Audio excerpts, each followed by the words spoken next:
Well, alam mo ba ito yung horse tail? Nakakatulong po yan kapag binabagabago kayo ng urinary tract infection.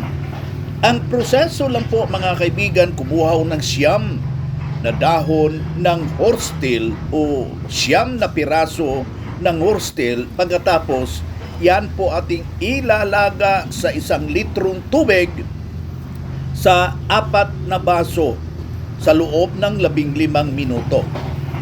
Nakakatulong rin sa mga taong merong pamamagaho ng prostate o prostatitis, mga ka-followers.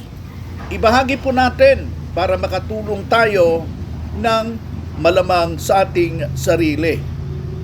Salamat po sa inyong panunood at pakikinig sa ating mga taga-subaybay.